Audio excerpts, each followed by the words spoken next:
I recently picked up a 13-inch M5 iPad Pro, and this was my first time using a 13-inch iPad. I never felt the need to get the bigger iPad because I already have my MacBook Pro, and the 11-inch iPad seemed more portable for everything else. But after seeing the changes on iPadOS 26, I wanted to see if the iPad Pro could finally feel like more than just a tablet, especially when paired with the right accessories. Today I'll be showing you what these changes actually look like in real-world use with my favorite accessories from ESR, while testing the performance, battery life, and how it compares to the smaller 11-inch iPad.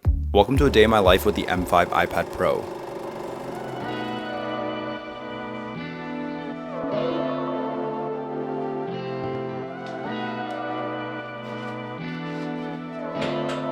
Baby, I'm just sick of all these empty conversations.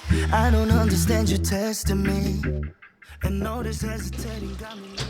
Alright, good morning guys. As you can probably see, we have finally moved back downtown. I'm still in the process of moving in, so I don't have too much furniture besides my old desk setup here. But I do have a lot of work to get done today because we're going on a trip this upcoming weekend and I'm trying to cram as much as I can before. So I thought it would be a good chance to show you how I've been using the 13-inch M5 iPad Pro along with these accessories from ESR. Okay, so the centerpiece of my iPad setup is this Shift magnetic keyboard case. And while I do also have the Magic keyboard case from Apple, I find myself reaching for this ESR case more often because of the detachable design. So when you pull the keyboard off here, you still have a fully protected iPad bumper case that fully protects all sides and has reinforced air guard corners. And that's helpful because after just a year with my M4 iPad Pro, I already have this dent in the corner here from dropping it off of my bed once.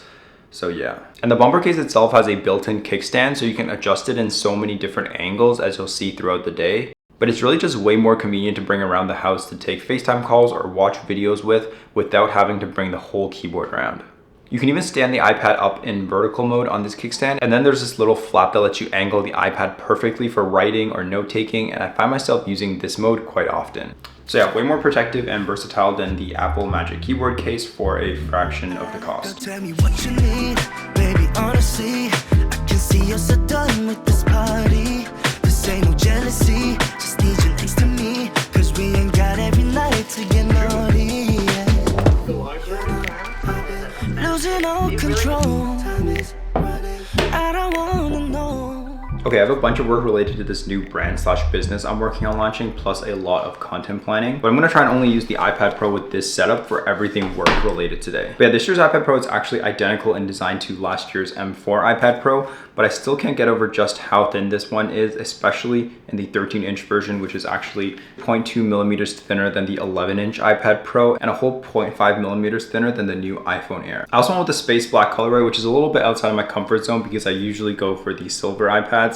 But let me know which color you would prefer in the comments down below. Inside here, you also get the new M5 chip and a bump in RAM from 8 gigabytes to 12 gigabytes. But as you'll see, most of the big changes in here are on the software side, and the performance changes don't really make a real world impact on any day-to-day tasks. And honestly, after a year with my 11-inch M4 iPad Pro, it's still a device that I mainly use casually for entertainment and occasionally for pen-specific work like designing thumbnails or quick sketches and brainstorms. But with this larger 13-inch model, I do think it's a lot more usable for real computer work, especially if you're someone who's on the go a lot like a student or someone who travels for work. You want both tablet functionality and a laptop computer. I love it from your head to toe. We be turning up the Fahrenheit. Ain't got no reason not to waste time. Okay, as you can probably see, I love the new windowed apps feature on iPadOS 26, and when I'm using the 13-inch iPad with this setup, it honestly almost feels like I'm using a real laptop. But let's head out to a nearby cafe, and we'll talk more about the productivity experience when you're on the go.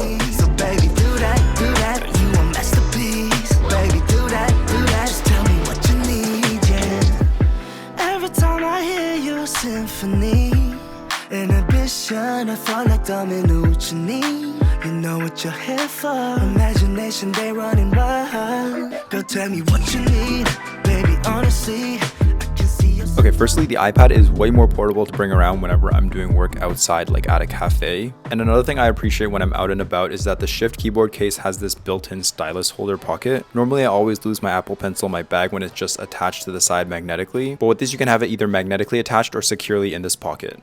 So most of my work involves some kind of typing, and this keyboard actually delivers a really enjoyable typing experience for getting stuff done. You get a full-size backlit keyboard with tactile keys that feel comparable to typing on a regular laptop, and a full row of iPadOS function keys for quick access controls like brightness or volume. The only difference with the Magic Keyboard from a user experience perspective is this keyboard connects via Bluetooth and not Apple's smart connector, so it won't feel as seamless sometimes, and you do have to separately charge it. But the battery lasts like 195 days or something, and I haven't had to recharge it once since I started testing it weeks ago. The trackpad underneath is also 65% bigger than the old ESR keyboards, and now actually bigger than the one on the Magic Keyboard. It's super clicky all around and supports all the multi-touch gestures, so you can navigate iPadOS 26 very naturally even without the touchscreen. Speaking of iPadOS 26, let's quickly talk about how it's improved the productivity experience for me on this iPad. Obviously, the new windowed apps feature is amazing, and I'm in this mode most of the time when I use the iPad with a keyboard because it just feels like more of a real laptop experience. I also love the new cursor, so when you're using a trackpad or mouse, instead of the old blob that you would get, you almost have a real laptop cursor now, which makes it a lot easier to navigate when you're not using the touchscreen. I've also been using the new Preview app a lot. Preview is the built-in PDF and document reader for Mac, and Apple finally brought that to the iPad, so it's way easier to open any file on the go and quickly fill it out or sign.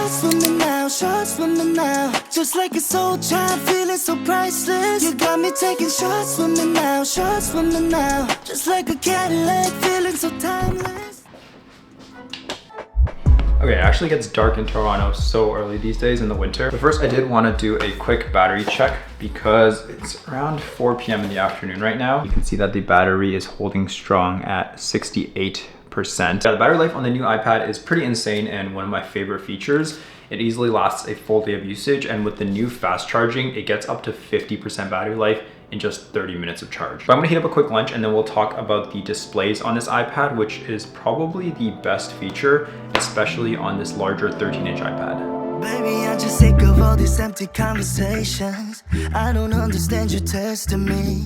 Okay, I think the tandem OLED screen from last year is still one of the iPad Pro's best features for everything from movies to social media to gaming. And it feels even more immersive on this 13-inch iPad, and almost like the size difference is a lot bigger than just 2 inches. And to protect this beautiful screen, I'm using ESR's UltraFit Armorite screen protector, which I think is actually the easiest screen protector I've ever installed, and easier than a lot of iPhone screen protectors. You just put the iPad face down in the included tray, close the lid, pull the tab, wait 5 seconds, and you have a perfectly fitting dust-free screen protector that uses ESR's Armorite technology to absorb 7 times the impact of generic screen protectors while keeping your screen extremely clear.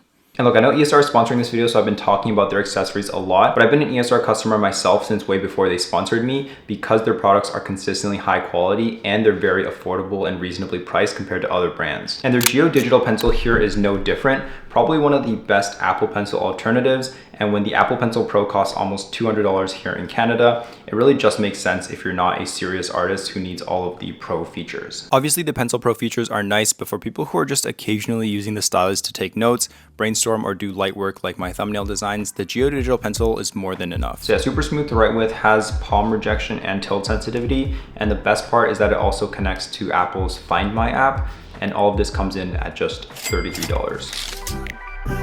Losing all control. I don't wanna know. Okay, this is an insane setup connecting the 34-inch ultra-wide monitor to the iPad Pro, but surprisingly it handles it very well. And one of the best small changes this year is if you do use external displays, the M5 iPad Pro now supports up to 120Hz refresh rate on external displays, whereas last year's M4 iPad Pro only supported up to 60Hz. That's a pretty big deal if you're planning on using the iPad in a desk setup like this, and I also couldn't get my dongle to work with the iPad, so the Shift keyboard's detachable design comes in clutch here to use as a standalone keyboard and trackpad to crank out a few hours of work. Just tell me what it feels like. I love it from your head to toe. Okay, we're gonna head out now to play some basketball at the gym with friends. We'll come back later to wrap up with the gaming performance and anything more intensive like video editing. Turning up the Fahrenheit. Ain't got no reason not to waste time. Got me working on my appetite. Loving your summer fever waistline. So baby, do that. Just tell me what you need. Baby, do that. We'll play this on repeat. So baby, do that. You a masterpiece. Baby, do that. Just tell me what you need, yeah. Okay guys, it is getting late and I'm really tired now, so let's quickly wrap up by talking about the performance when it comes to more intensive tasks on this M5 iPad Pro. And like I said before, I haven't found anything that's even pushed last year's M4 iPad Pro to its limits to notice any difference in performance here. So everything runs as smooth as you'd expect from gaming to video editing in CapCut.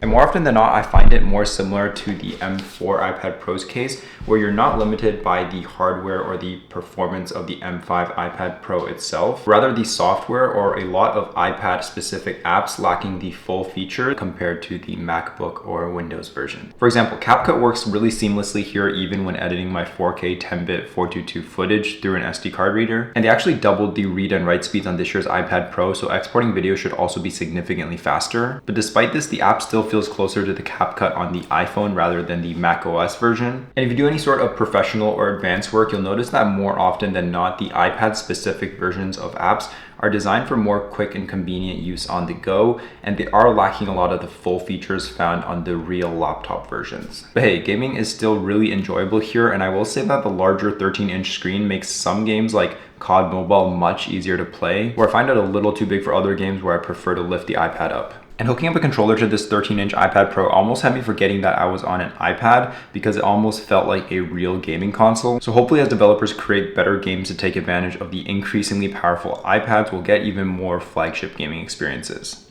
Anyways, that's a wrap on my day in the life with the 13-inch M5 iPad Pro with this amazing setup, thanks to the team at ESR. I'm just gonna say one more time, I know that ESR is sponsoring this video, but this setup genuinely makes the iPad experience so much more enjoyable if this is what you're looking for. Like if you want the full iPad keyboard experience of working on a laptop, but you still want to be able to just detach the keyboard and bring this iPad with you wherever you go for watching videos, for watching Netflix, and have this super flexible kickstand that you can throw in any angle and even in portrait mode. Anyways, that's gonna wrap up this video. You already know the drill. All of the links for the ESR products will be linked in the description below. Be sure to check them out if you are interested. Let me know if you have any questions about the new M5 iPad Pro. I'm probably gonna make another follow-up video, and I'm trying to post more, so hopefully I will see you guys very, very soon.